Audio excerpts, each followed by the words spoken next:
Earth had always been known as the primitive planet of the galaxy. The more advanced civilizations throughout the stars looked down upon humanity with a mix of disdain and curiosity. How could a species so behind in technology and understanding of the universe ever matter?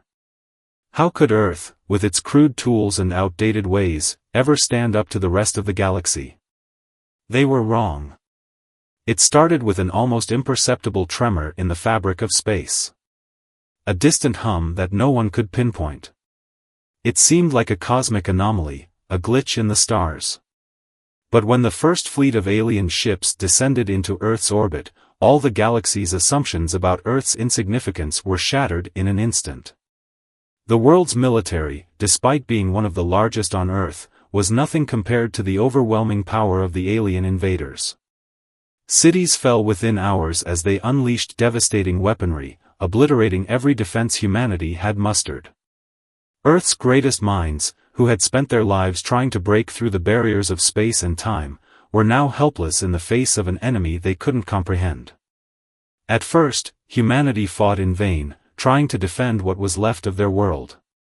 The world's leaders broadcasted a message of hope to the planet's survivors: "We are not without hope. We will fight back." But there were no guarantees. The population began to panic, unsure if they would survive the coming days. A cold fear gripped their hearts as the once invincible forces of the planet fell, one after another. Then, when everything seemed lost, a single, unremarkable figure came into focus. Davis Monroe, a veteran engineer who had lived most of his life working on human-built rockets, was standing in a small control room in an abandoned government facility. He wasn't a general. He wasn't a scientist. He was a man who'd never seen combat, and in the grand scheme of things, the galaxy didn't even know his name. But he had an idea, a theory he had worked on in his spare time that he thought could never work. Now, with Earth's very survival at stake, it was time to test it. Deploy it. Now, he said, his voice cutting through the chaos. His orders didn't make sense to anyone who had been listening, but they trusted him. As Earth's last remaining defenses prepared to launch their final efforts, the first shocking twist of the war came. The aliens didn't expect a human to fight back like this. Davis's theory had worked, an untested, improbable weapon based on the simplest human ingenuity, a device powered by Earth's natural resources, one that manipulated the very environment itself. In that instant, a glimmer of hope sparked in the hearts of every human watching. Could the underdog species, ridiculed for so long, actually stand a chance? The aliens, too confident in their superiority, hadn't prepared for such a weapon. As their ships trembled under the unexpected assault, they realized something humanity had known all along: humans may be primitive, but their resilience and creativity were beyond measure. The fight was just beginning. The weapon Davis had activated was unlike anything anyone on Earth could have imagined. A machine made of humble materials, yet capable of harnessing the raw, untapped energy of the planet's magnetic fields and atmosphere. The aliens, equipped with the most advanced technology the galaxy had to offer, were left stunned as their ships were disabled by the shockwave emanating from Earth's surface. For the first time in history, humanity had gained an upper hand, albeit a fragile one. The invading forces, however, were not known for mercy. They quickly regrouped, adapting their strategy and coming back in full force. Earth's victory was brief, but it had ignited something powerful: hope. The survivors, broken and battered, gathered in the few remaining strongholds, hidden away in the mountains, underground bunkers, and abandoned cities. They were no longer divided by borders, languages, or politics. They were united by a singular goal: survival. Davis Monroe had become a hero, though he still refused to take the title. He was just a man with an idea that had saved humanity for one moment. But that wasn't enough. His thoughts raced as he worked tirelessly with a small group of engineers, scientists, and military commanders.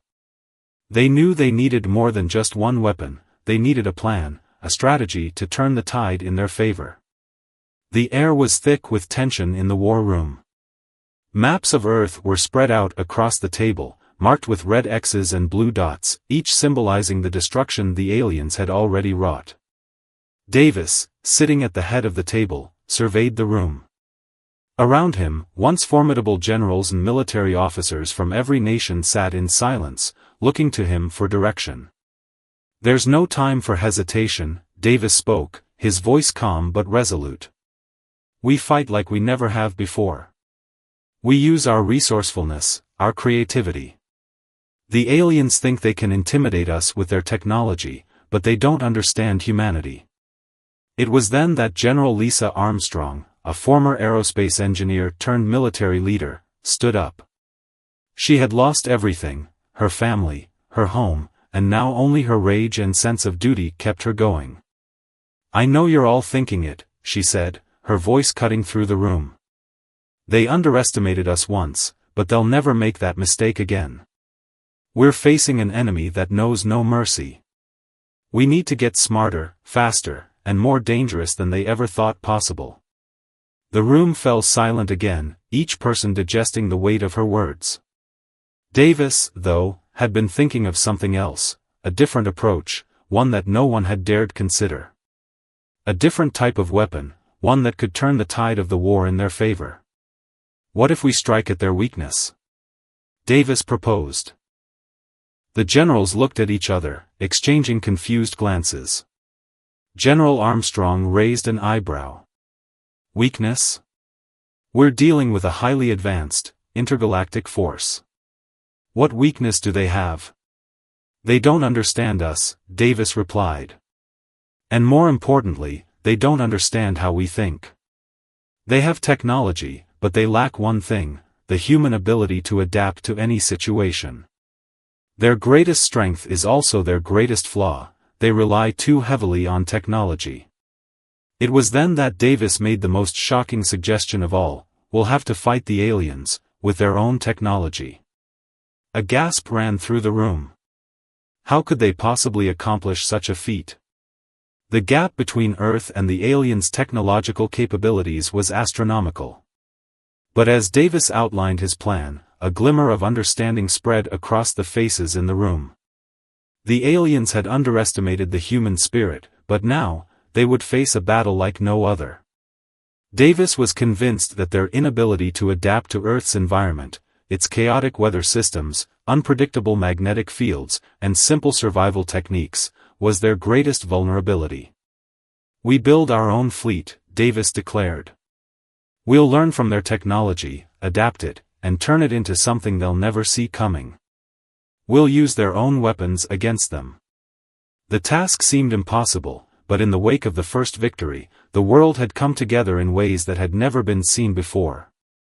Engineers from all over the world rallied to Davis's side.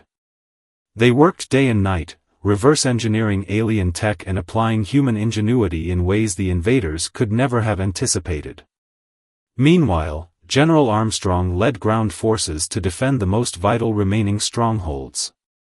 She knew the real war wasn't just about space, it was about Earth itself. If the aliens took control of the planet, they would wipe out humanity once and for all. Each day was a desperate struggle for survival, with skirmishes happening in every corner of the world. Then came the breakthrough. After weeks of relentless work, the first human-made ship, equipped with alien technology, was ready for deployment. It was an unassuming vessel, designed to blend in with the alien ships while carrying an unexpected payload. The ship was launched into space, joining the fleet of alien invaders. Davis's plan was risky, but it was humanity's only chance. The ship was designed to be undetectable, camouflaged by the very technology the aliens had once thought to be invulnerable. And then, when the fleet's commander, the leader of the alien invasion, least expected it, the ship launched a devastating surprise attack. The first successful strike had caught the alien fleet off guard, but it wasn't enough to turn the tide of the war. The enemy was relentless, and they quickly adapted to the surprise attack, sending reinforcements and more sophisticated weapons to Earth's atmosphere. However, Davis and the rest of humanity had no choice but to keep fighting, determined to defend their home no matter the cost. The human-made ship was hailed as a temporary victory, but it came at a significant price. The damage done to the alien fleet had caused enough of a disturbance that the invaders retaliated with unrestrained fury. Their ships, now aware of Earth's newfound weaponry, unleashed devastating assaults on the planet. Cities were burned to the ground, and entire nations fell under siege. The small pockets of resistance had no chance against the alien technology. As the battle raged on, the global alliance of survivors was beginning to fray. Supplies were running low, morale was dwindling, and casualties were mounting. Many began to question if humanity could survive this war, let alone win it. It seemed as though the aliens' technology and sheer might would overwhelm Earth's defenses, no matter how clever the humans got. But Davis Monroe refused to give up. He knew that their greatest weapon was not the ships, the weapons, or even the technology. It was the human spirit, the resilience to push forward, to sacrifice, and to fight even when all hope seemed lost. "We have one more chance," Davis told General Armstrong, his face etched with the exhaustion of endless days without sleep. "We need to get to the heart of their fleet. We need to destroy their command center, take out their leadership, and cripple their strategy."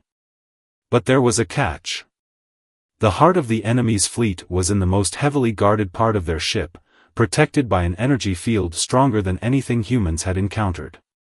To get close enough to strike would be a suicide mission. Yet, the alternative was to watch Earth fall. "There's no choice," Davis said. "If we don't take this chance, the aliens will conquer us. We won't survive. Our children won't survive." General Armstrong didn't hesitate. She knew the risks, and she understood the stakes. They had come too far to back down now. She gathered the remaining soldiers, technicians, and scientists who had contributed to their victory so far. Together, they set off on a covert mission to board one of the alien ships and infiltrate the heart of the invasion fleet. The journey was fraught with danger. Every move they made was calculated, each step taken with extreme caution. The enemy's ships had advanced surveillance systems, and the humans had to move like shadows, avoiding detection at all costs. Davis, despite the weight of the world on his shoulders, took part in the mission, leading the charge to strike at the heart of the invaders' command. As they neared the heart of the enemy fleet, the tension was palpable. The group had encountered countless dangers, narrowly escaping alien patrols and avoiding deadly traps. But it wasn't the physical threats that weighed most heavily on their minds, it was the looming possibility that they might fail. That all the sacrifices, all the lives lost, might have been for nothing. And then, just as they were about to reach the core of the alien fleet, tragedy struck. The team was ambushed. Davis's team was caught in an unexpected crossfire, and in the chaos, he made a decision that would change everything. "I'll stay behind." "You go," Davis told General Armstrong, his voice steady despite the fear in his eyes. "You have to make sure the mission succeeds." "No, Davis." General Armstrong protested, her voice cracking with emotion. "You can't.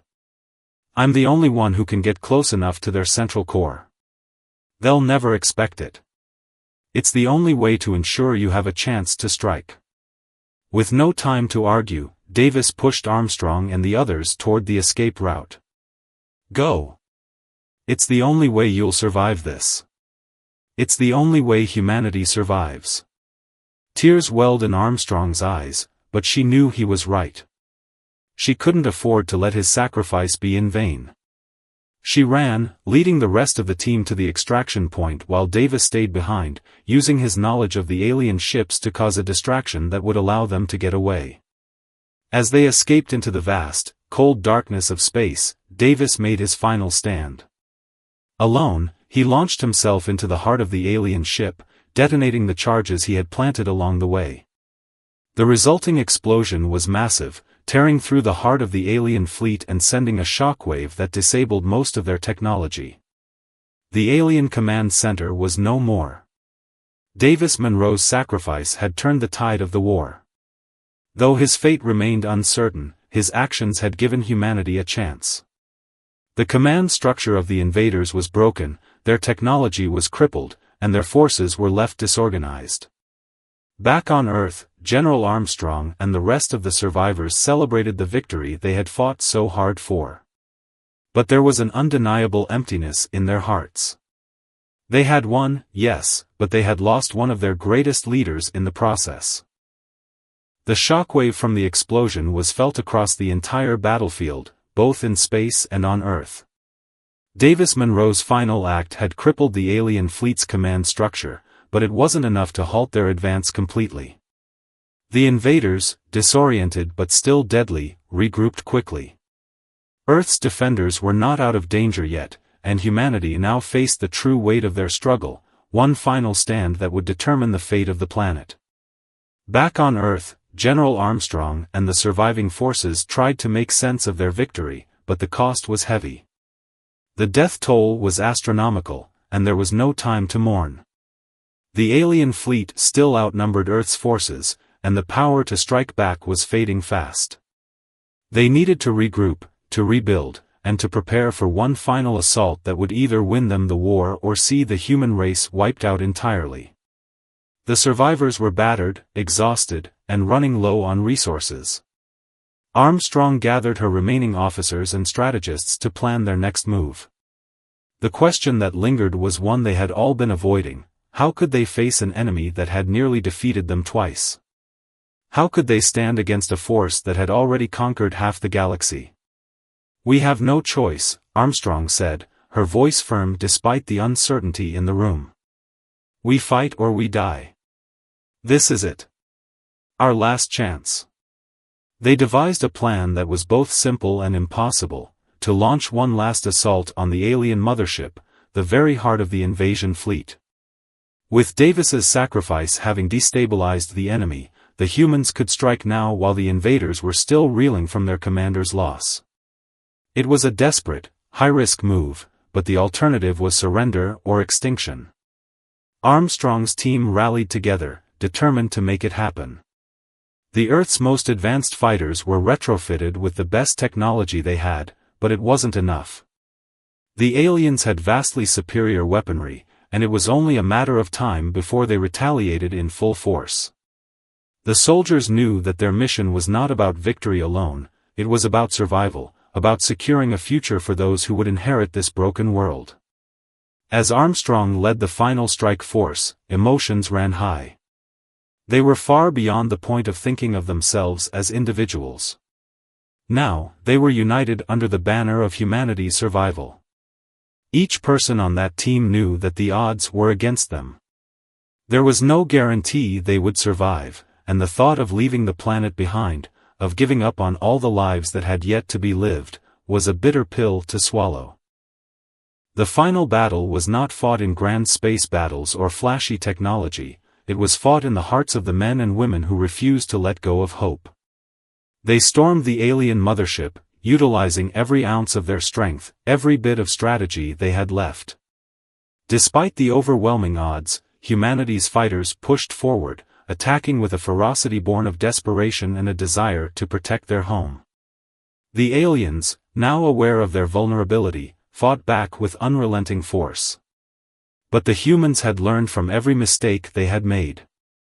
They had adapted, just as Davis had adapted before them. Their minds were focused on the mission, on the survival of Earth. As they infiltrated the heart of the mothership, it became clear that there would be no mercy in this fight. The humans were prepared to give their all, even if it meant sacrificing everything. General Armstrong led the charge, bringing together a coalition of Earth's remaining forces in a final, all-out attack. With a combination of high-tech weaponry and guerrilla tactics, the human forces managed to disable key alien systems, destabilizing the mothership's power core. They worked quickly, but time was not on their side. But just as victory seemed within their grasp, a new twist emerged. The alien leader, the one behind the war, was not a commander, as they had all assumed. It was something far more dangerous, a sentient, all-powerful entity with vast control over the alien technology.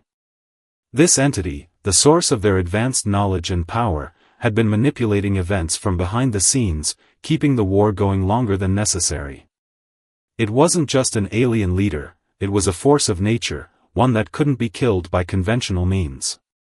The battle became even more urgent as General Armstrong realized that to defeat this entity, they would need to disrupt its control over the alien technology completely, something that required an unprecedented amount of energy that was stored deep within the mothership itself.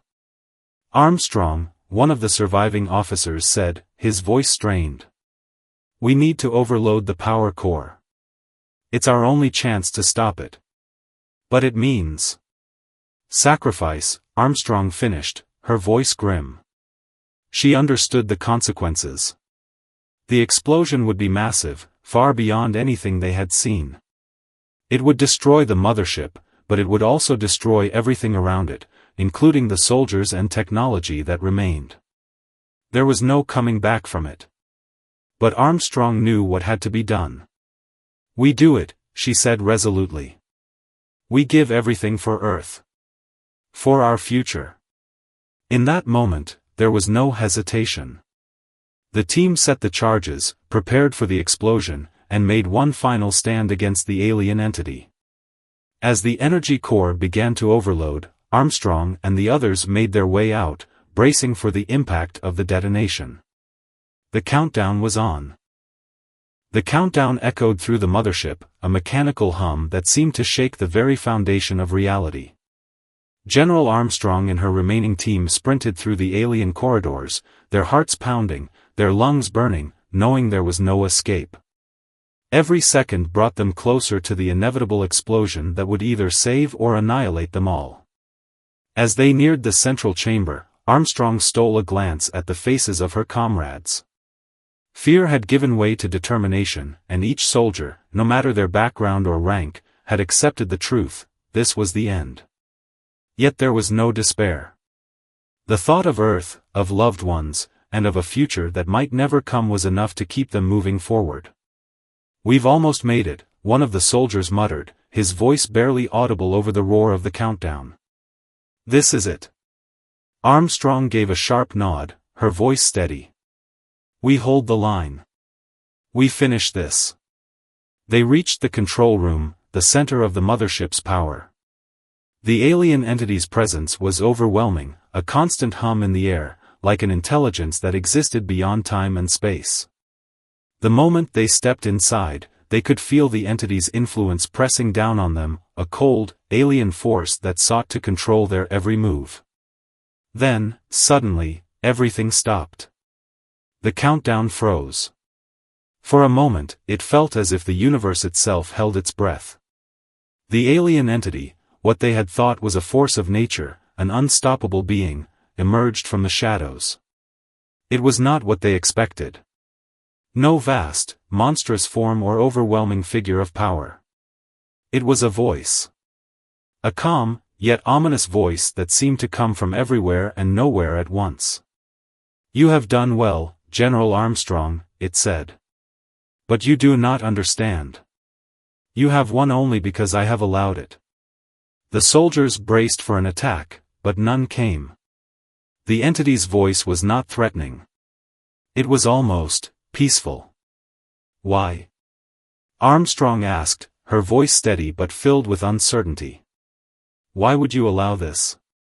You could have destroyed us long ago." The entity's presence grew stronger, filling the room like an ancient, unfathomable intelligence. "Because I needed you to reach this point. I needed you to prove something to me, to prove that you are capable of something your species has long denied: unity. The survival of your people is not about technology or weapons. It is about your ability to fight together, to sacrifice together, and to build something stronger than yourselves." Armstrong's mind raced. She had never imagined this. The aliens had invaded to conquer Earth, yet now they were speaking of something far beyond war. They were talking about human nature, something that went deeper than any fight. "I don't understand," she said, her voice barely a whisper. The entity's voice softened. I watched you all, your leaders, your armies, your people. I have seen you tear each other apart over the smallest of differences. But when faced with annihilation, you came together.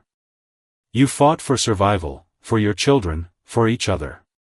That is something I have not seen in any other species in this galaxy. The room grew colder as the entity's presence continued to expand. I have come to a conclusion. Your species, though primitive in many ways, possesses something rare. Something even we cannot create, hope. For the first time, Armstrong felt a sense of peace wash over her. There was no anger, no hate in the entity's voice, only a profound understanding. It was as though this alien intelligence had seen through humanity's flaws, recognizing the very thing that had made Earth a target in the first place. What do you want from us? Armstrong asked, her voice full of both awe and caution. The entity paused, considering. I no longer wish to destroy your species. You have earned something far greater than mere survival. You have earned the right to exist, to grow, to learn. But your journey does not end here. The war was never about conquering your world. It was about testing your resilience, your strength, and your potential. A heavy silence filled the room, and for the first time, the soldiers began to feel something unfamiliar, hope. The entity had not come to enslave them, but to offer them a future. A future that would only come if humanity could continue to fight for each other, to stay united, and to build something greater than themselves. The countdown resumed. But it was different now. Instead of destruction, it was a countdown to something else, a new beginning. The alien entity, in its own way, had acknowledged humanity's power.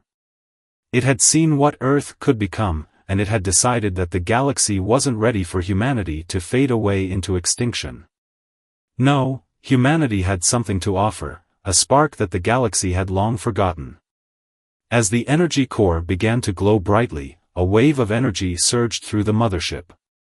The explosion that had once seemed inevitable was now controlled.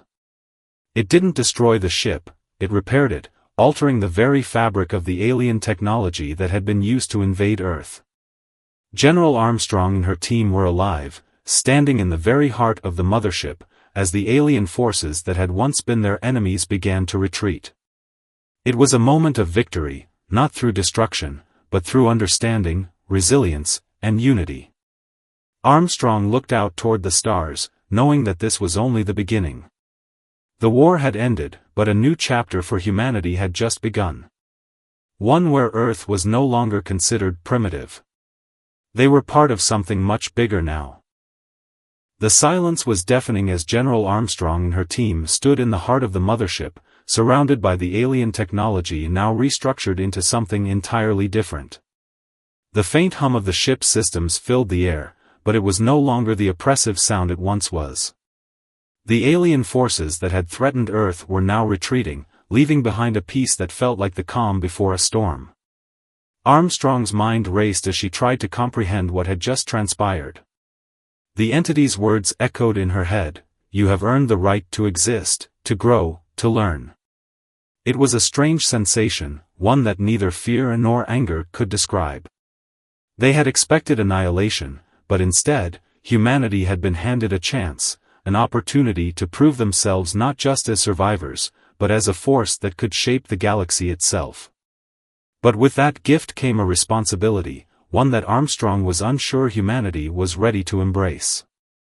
Turning to her team, she found their faces a mix of exhaustion and disbelief. After months of fighting, of watching comrades fall in battle, they had survived, and with the alien force now retreating, the war had come to a quiet end. But the battle they had fought was not just physical. It had been a war for humanity's soul. They had proven that their will to survive, their unity, was enough to defy even the most advanced species the galaxy had ever known. "General," one of her soldiers spoke up, his voice trembling slightly. "What happens now? What do we do?" Armstrong looked out at the vast expanse of space, where the remnants of the alien mothership glimmered in the distance. It was as if the universe itself was holding its breath, waiting to see if Earth could live up to the challenge it had been given. "We rebuild," she said firmly, her voice gaining strength with each word. "We take what we've learned and make sure it's not forgotten. Earth was called primitive, but we proved we're more than that. We're resilient. We fight for each other. We protect what we love." The soldiers nodded, understanding the weight of her words. This wasn't just about survival anymore. This was about the future, about showing the galaxy that Earth could contribute more than just its resources. It had the potential to contribute wisdom, unity, and hope. For the next few days, Armstrong and her team worked tirelessly alongside the alien remnants, studying the technology they had once feared. It was a strange alliance, humans, once prey to the invaders, now learning from them in a way that no one had expected. The technology was advanced, far beyond anything humanity had ever created, but it was malleable. As the hours passed, Armstrong felt the first stirrings of hope. If humanity could adapt, learn, and grow, there was no limit to what they could achieve. But as the days turned into weeks, and the war officially came to a close, new challenges arose. The world was in ruins. Cities lay in ashes, infrastructure had crumbled, and the global economy was shattered. Earth had survived the war, but now it had to survive its own scars. Still, Armstrong refused to let despair take root. She knew the path ahead would not be easy. Rebuilding would take time. It would take effort. But Earth had been given a second chance, and they would not squander it. She called for a global summit, uniting the leaders of every nation, those who had once fought against each other, those who had been fractured by greed and power. Now, they stood in the ruins of the war they had endured together, facing a new enemy, division. The summit was tense, but there was an unspoken understanding. The war had shown them the consequences of not working together. If they wanted a future, they had no choice but to unite. "We must rebuild," Armstrong declared as she stood at the head of the summit, addressing the leaders of the world. "But we must rebuild as one. No more divisions. No more wars. We are all that stands between our future and oblivion. We owe it to ourselves, to our children, and to the generations to come." The room was silent as her words hung in the air. For the first time, the world's leaders didn't argue. They didn't question. They simply nodded. They had seen the devastation, the cost of division, and they knew that the time for old ways was over. Over the next few months, Earth began its slow recovery. There were setbacks, power struggles, lingering resentments, and a fractured world economy, but the message had been clear. Humanity was stronger together, and for the first time in history, there was a unified vision of the future. People from all walks of life, from every corner of the world, worked together to rebuild their cities, their communities, and their lives. Meanwhile, Armstrong and her team continued to study the alien technology, working with the remaining forces to understand the power they now controlled. The alien entity had not only left Earth with a chance at survival, it had left them with knowledge. Knowledge that could help them heal, protect themselves, and perhaps even unlock new possibilities for exploration. As the final repairs to Earth's infrastructure were completed, Armstrong stood once more before the United Nations, now filled with leaders who were no longer divided by their differences. Instead, they stood united, proud of what they had achieved. "The future is ours," Armstrong said, her voice steady, filled with confidence. "We were once considered primitive, but now we stand as something much more. Together, we are unstoppable." The room erupted into applause, and for the first time in a long while, the people of Earth felt something they hadn't known in years: hope. The years following the Galactic War were a whirlwind of change. Earth, once on the brink of extinction, had risen from the ashes stronger than anyone could have imagined. The world had united, overcoming decades of division, and together, humanity had begun to rebuild. The alien technology that had once threatened to destroy them now served as the foundation of a new age, a new beginning for Earth. General Armstrong, now a symbol of leadership and unity, watched from her office as the city skyline gleamed with the lights of progress. Skyscrapers, powered by the alien energy sources, stretched into the sky, and the streets were filled with people rebuilding, with renewed purpose.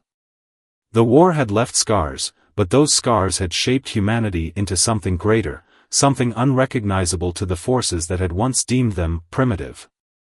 But even in the face of such progress, there was still an undercurrent of unease. Armstrong could feel it, the tension that lingered in the air.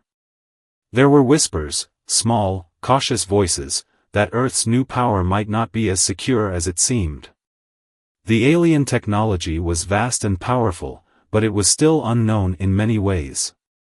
They had learned how to use it, but they hadn't fully understood it.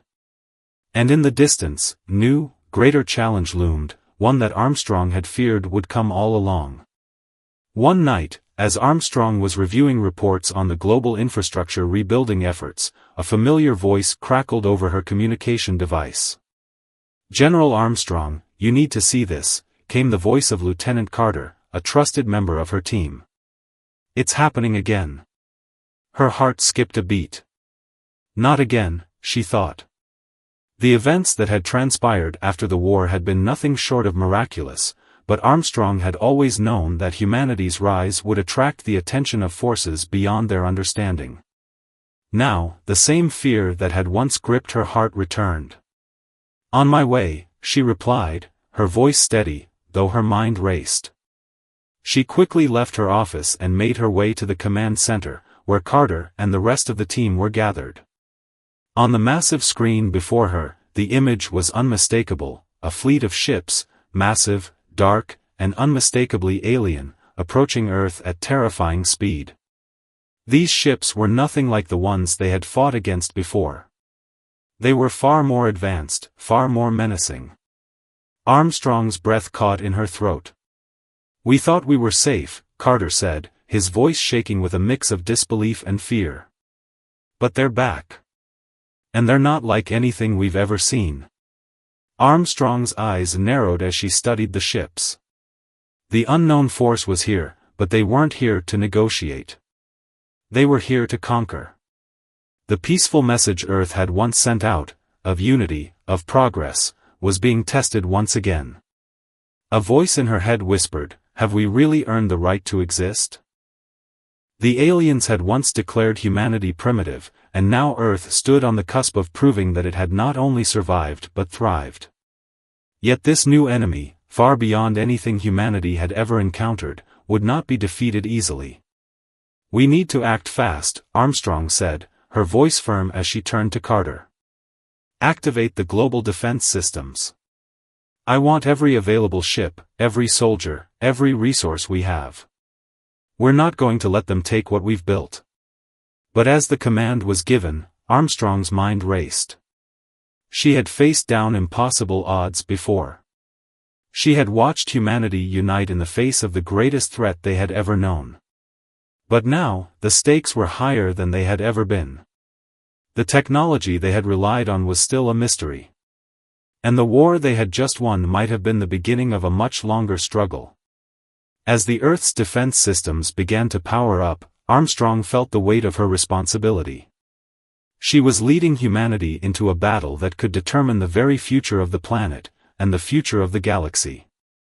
If they were to survive, they would have to show not just their strength, but their unity. The same unity that had brought them through the first war would have to carry them through the next one.